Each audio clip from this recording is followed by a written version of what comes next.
It's difficult to say how serious he was and to what extent the Zambian government was backing him, but for Makuka, it was no joke. Yo, it's inverse. Alright, so during this isolation shit, I've been watching a lot of space stuff, and Elon Musk has just blown my mind with all this stuff, and my friends know I like space stuff, so they sent me this. So it's this, the time when Zambia tried to go to Mars. I don't know, I'm keen as fuck to watch this and see what it's all about, so yeah, let's go. We choose to go to the moon in this decade and do the other things, not because they are easy, but because they are hard.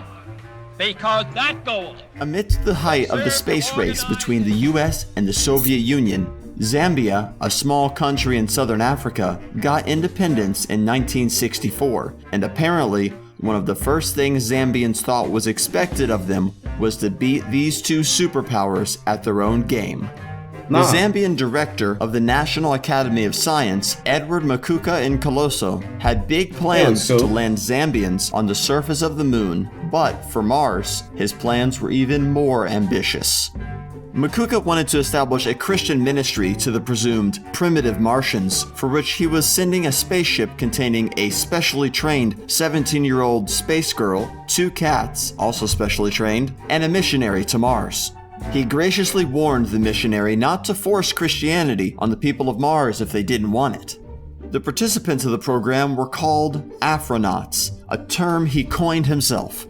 Makuka was sure that the success of this program would prove to be an important step in making Zambia the controllers of the 7th heaven of interstellar space, and would show the world that Zambians...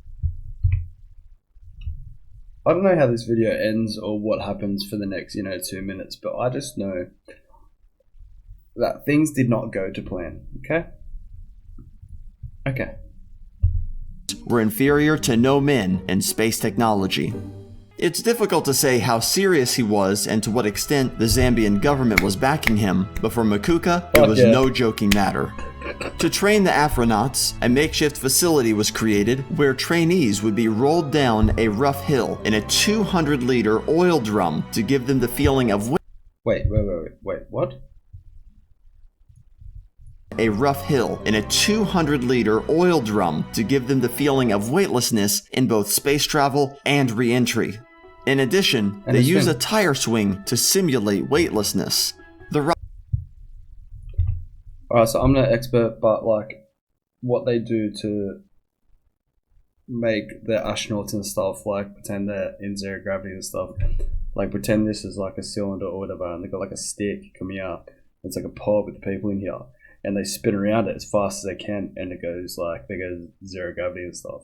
I don't know if I'll find it, I'll put it wherever. But I don't know. I don't think this works, but if it does, I don't think it worked. Rocket, named Dikalu, was a drum-shaped vessel made of aluminum and copper, and according to Makuka, was space-worthy. That is not space-worthy. The planned launch date was set for the 24th of October in 1964, Independence Day, but it was purportedly denied permission due to being inappropriate.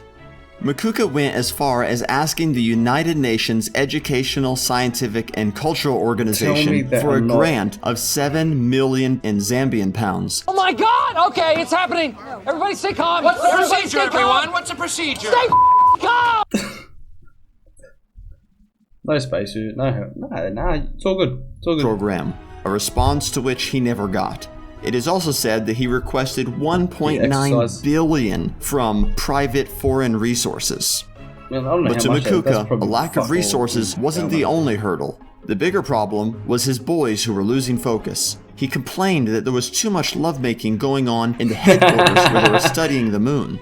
Hey, how you doing? Makuka suffered a major setback when his space girl, Matha Mwambwa, got pregnant and his parents took her away. Am I pregnant? Am I pregnant? Has landed. That's one small step for... There goes their dreams of fucking doing anything in space. Oh man. So their main girl got pregnant. His boys who were losing focus. Unlucky. He complained that there was too much lovemaking going on in the headquarters where they were studying the moon. Makuka suffered a major setback when his space girl, Matha Mwambwa, got pregnant and his parents took her away. The Eagle has landed. That's one small step for man, one giant leap for mankind. Makuka's hopes were shattered when the US landed in space in 1969, and his boys left the Space Academy out of despair. His space dreams died a natural death and got buried with him in 1989. No. Nevertheless, Makuka saw a huge dream in situations where people fight for basic human necessities and tried his best to make that a reality. Makuka is an inspiration to the Zambian population. Whoa. Let's lock that. Well, it didn't work out, did it? I pull up, you know I be moving. Whipping the foreign, I'm cruising.